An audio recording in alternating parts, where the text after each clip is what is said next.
The night drags on, cold and silent. The wind blows dust across the hills as a man isolated threshes wheat in secret within a wine press. His face bears the marks of exhaustion and fear. He looks around, alert to any sign of danger. His heart pounds, not just from the hard task, but from the constant fear of the Midianites who ravage everything in their path. Suddenly, the unexpected. A firm and profound voice breaks the silence.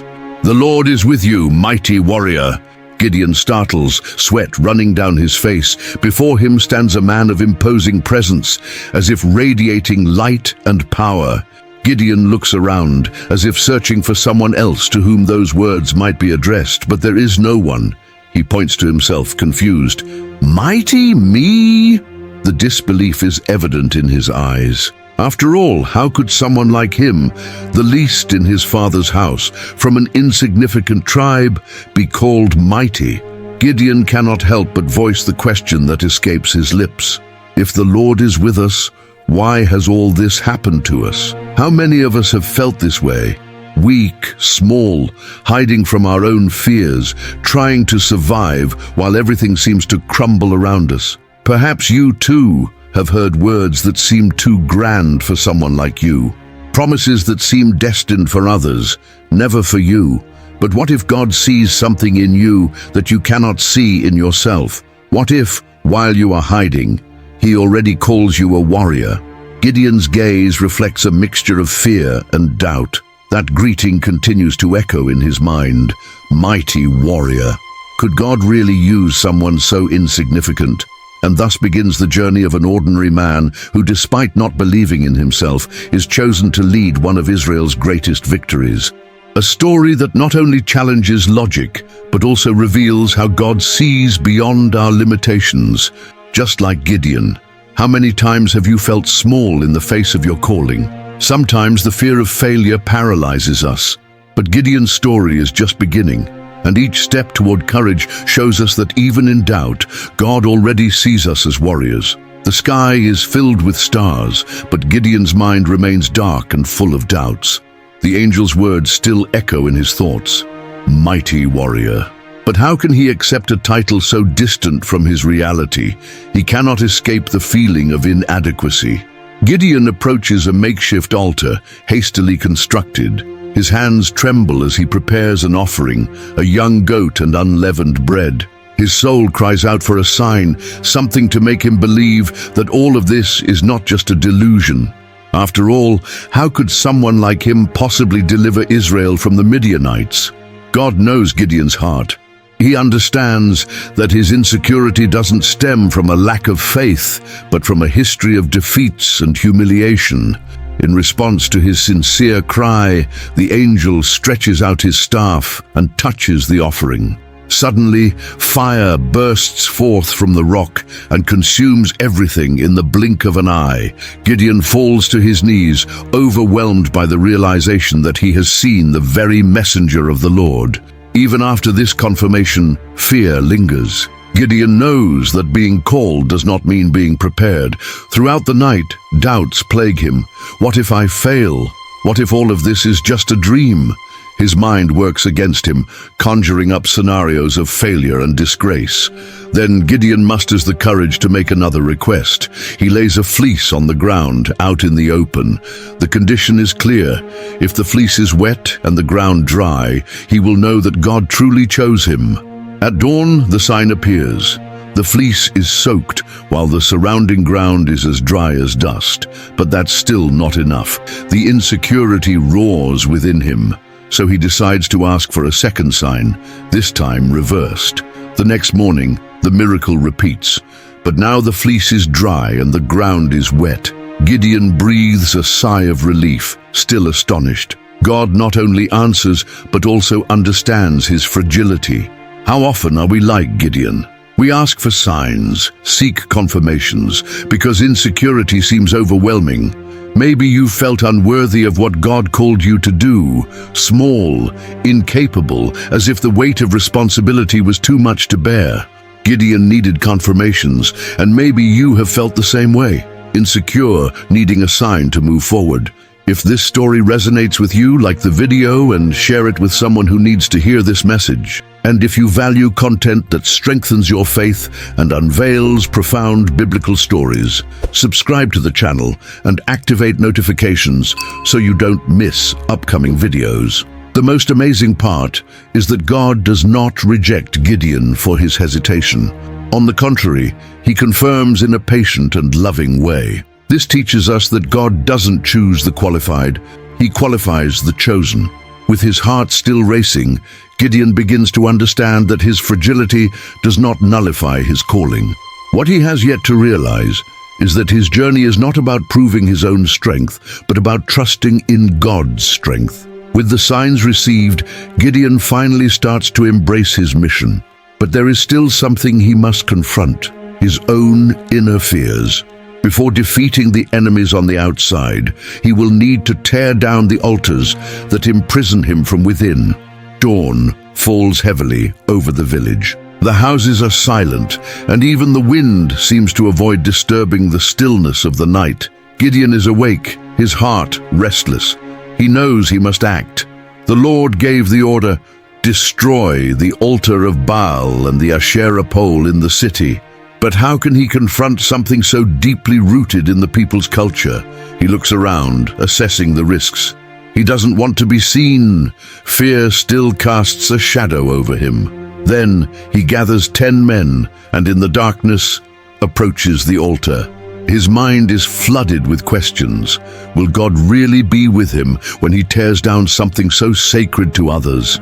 With trembling hands, Gideon strikes the first blow. The wood splinters, producing a dry crack in the night. One by one, the poles fall.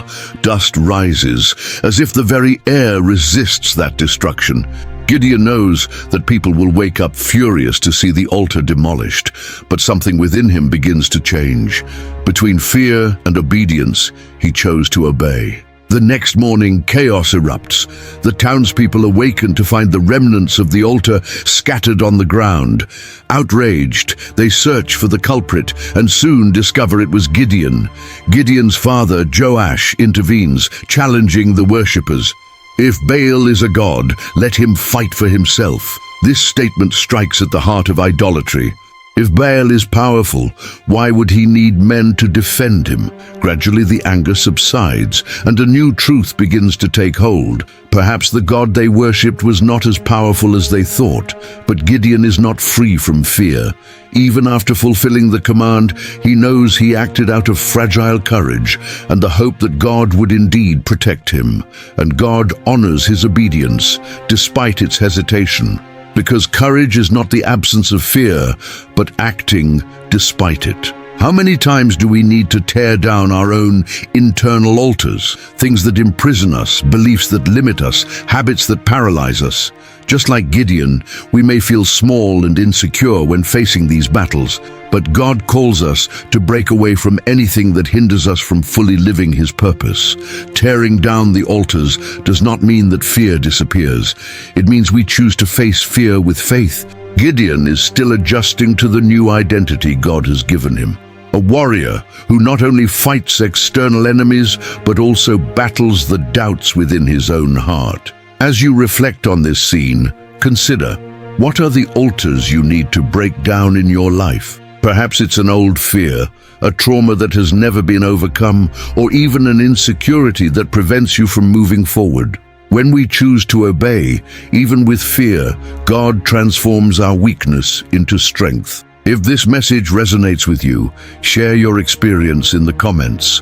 It strengthens our community and shows that we are not alone on this journey of faith. Also, like the video and share it with someone who needs to hear this story of courage and transformation. Gideon, once a man who hid, now becomes someone who tears down the wrong altars to build the right one.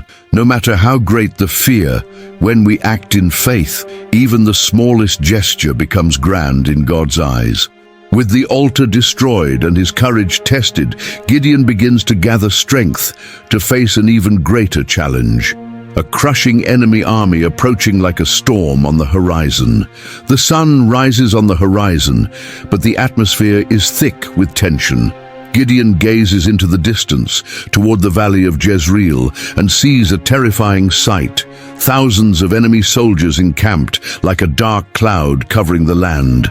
The army of the Midianites, allied with the Amalekites and the peoples of the east, stretches out like an endless swarm. Gideon's heart grows heavy. He has finally accepted his calling, gathered warriors, but fear returns with intensity. After all, he has 32,000 men by his side against an overwhelming enemy force. Gideon takes a deep breath, trying to keep his faith. But then God says something that seems contradictory. There are too many people. Well, what? How can that be? They are already few compared to the enemy, and now God wants to reduce the number even further? Gideon hesitates but decides to obey. God instructs him to say to the people, "Whoever is afraid, let him go home." The announcement echoes through the camp, and Gideon watches in disbelief as 22,000 men choose to leave. Only 10,000 warriors remain. The situation becomes even more desperate, but God is not finished. There are still too many. This time, Gideon takes the men to the stream. God separates those who drink water cautiously, bringing it to their mouths with their hands, from those who kneel directly to lap the water. Only 300 men remain. Then God declares, "With these 300, I will deliver you."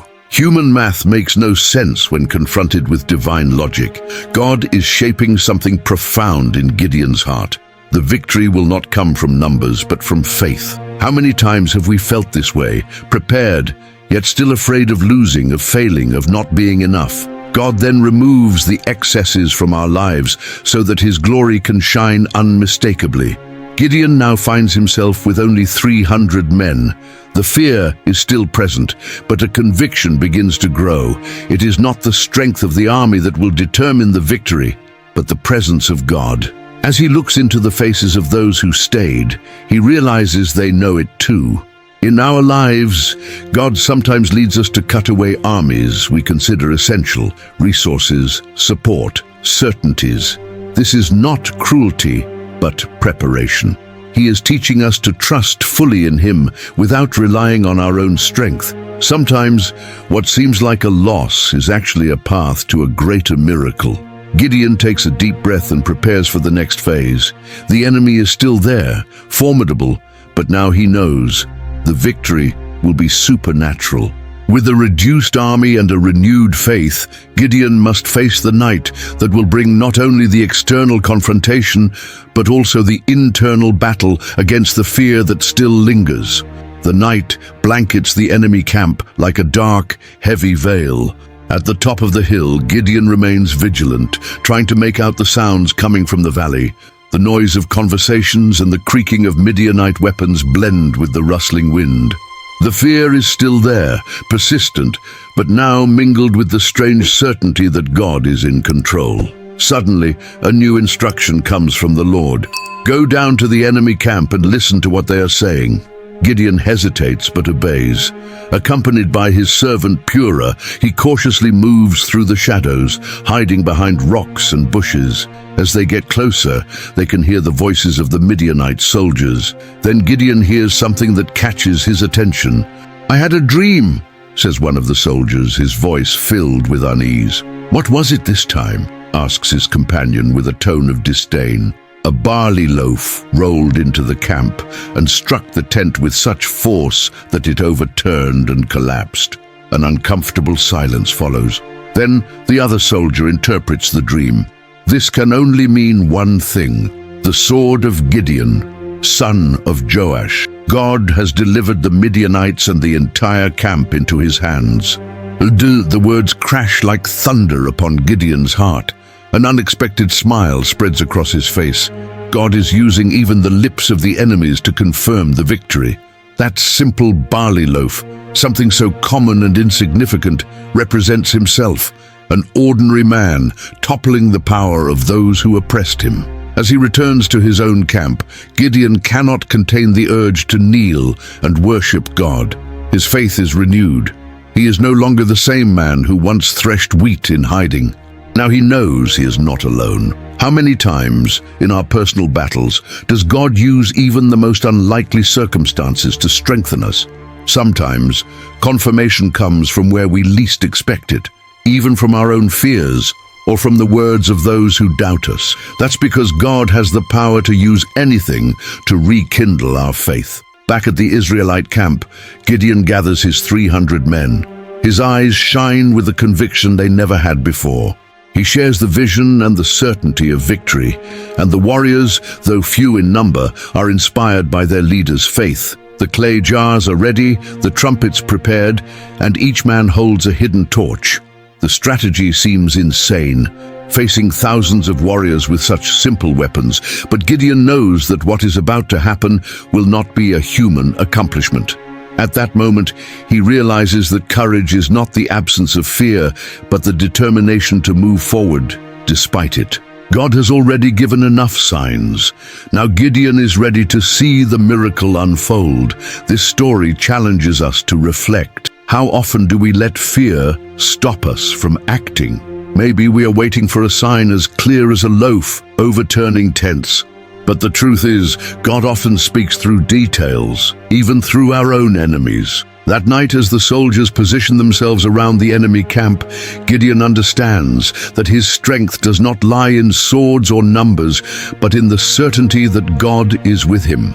The moment of battle approaches. The sound of the trumpets and the glow of the torches will turn the darkness of the night into an unforgettable scene where victory will not come by might, but by faith. The silence of the night is broken only by the rustling of the wind through the trees.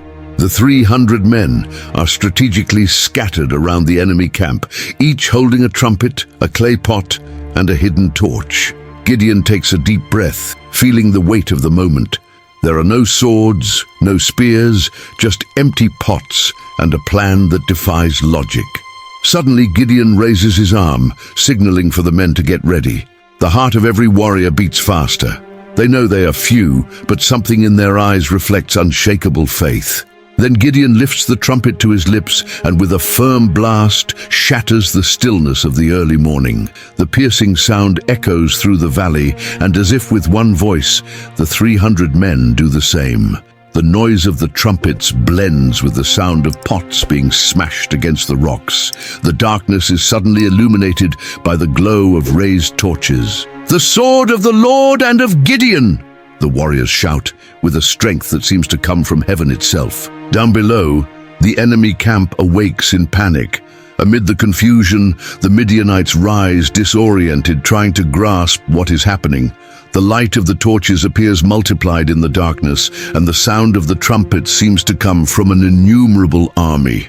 In that moment, confusion turns into chaos. The enemy soldiers, still groggy from their interrupted sleep and gripped by sudden fear, begin to fight each other, thinking they are under attack by a vast army.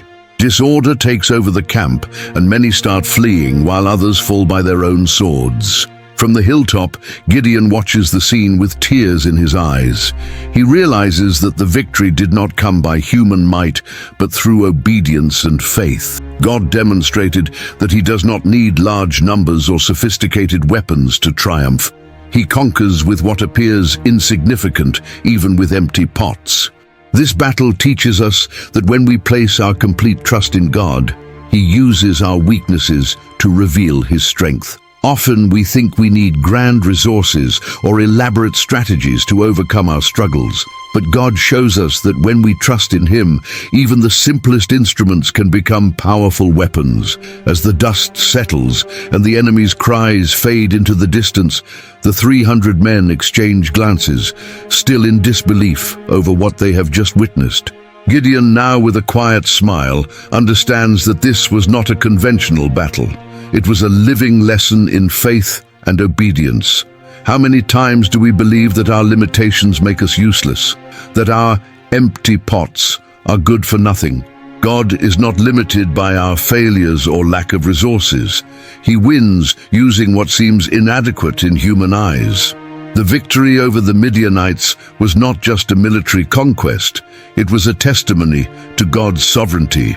The 300 men, once fearful, now understand that they were instruments of a greater plan, not by might nor by power, but by the presence of the Lord.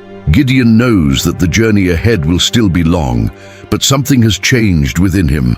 The insecurity that once dominated his heart has been crushed by the certainty that when God is in control, even empty pots become weapons of victory.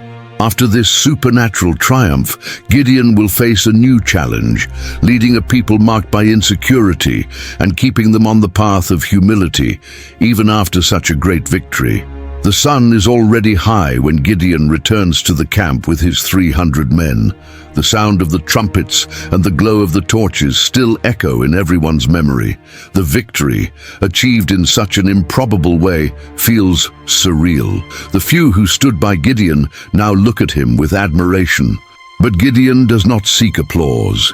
The glory of the victory does not belong to him. It belongs to God. Unlike so many other leaders who seek recognition, he remains humble, fully aware that everything was accomplished by divine intervention.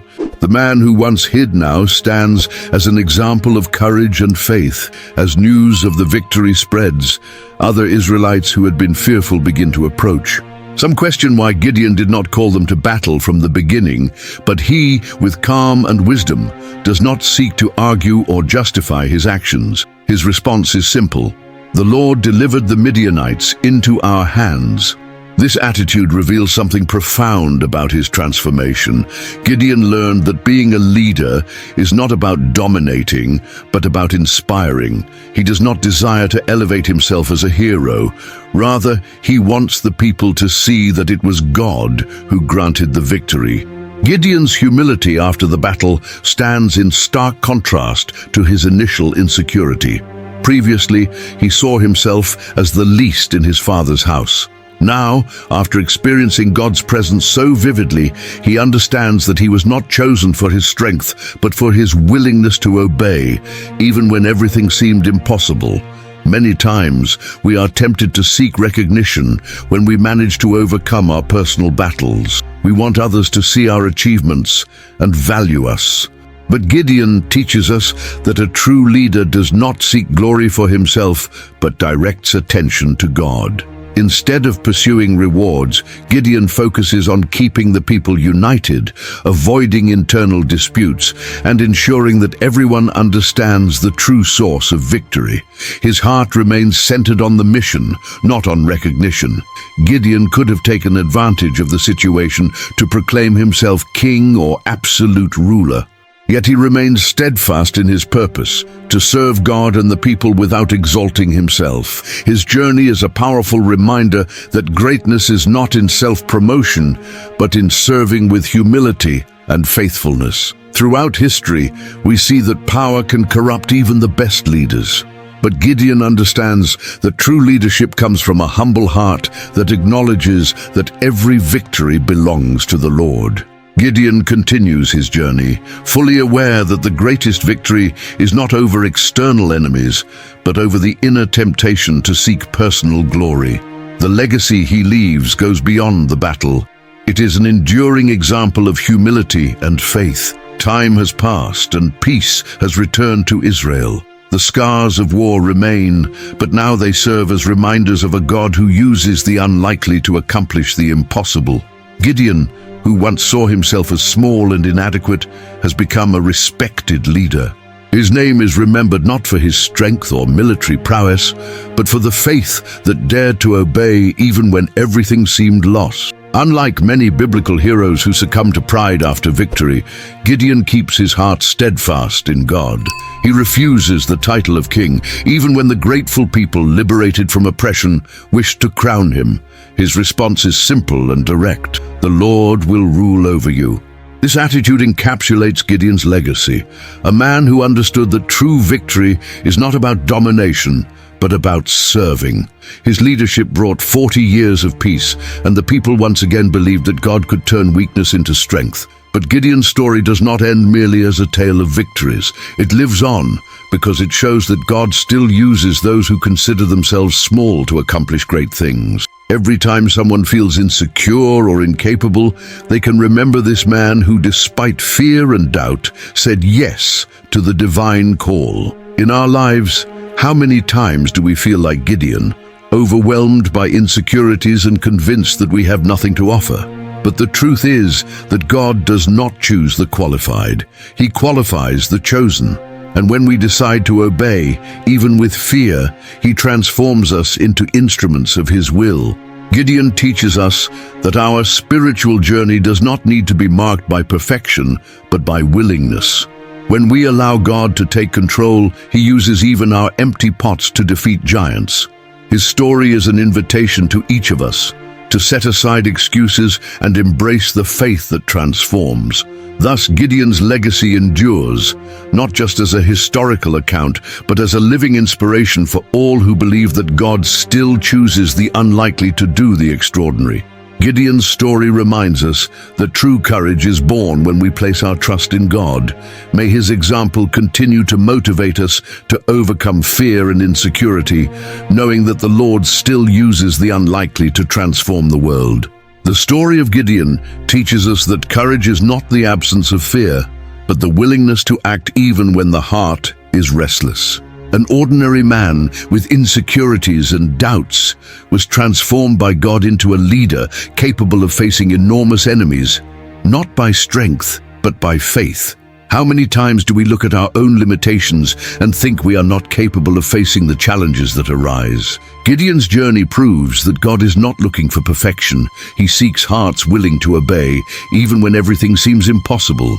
Perhaps you are going through moments where fear seems greater than your faith. Perhaps you feel small in the face of responsibilities that seem too overwhelming. But remember, God sees potential where we only see weakness. And when He says you are strong, He truly believes it, even if you don't see it yet. If this message touched your heart, like the video and share it with someone who also needs to hear this story of transformation. Your gesture could reach someone who is in need of faith and courage right now. And if you appreciate content that brings profound Bible stories and shows how they remain relevant in our lives, subscribe to the channel and turn on notifications. This way, you'll always stay updated on the upcoming videos that will strengthen your faith, inspire your journey, and deepen your understanding of the scriptures in a simplified way. Leave your comment as well. We would love to know what you learned from Gideon's story and how it impacted your life. Your participation strengthens our community and motivates us to continue bringing messages that transform. Until the next video, may Gideon's faith and courage inspire us to face our challenges with confidence in the God who strengthens us.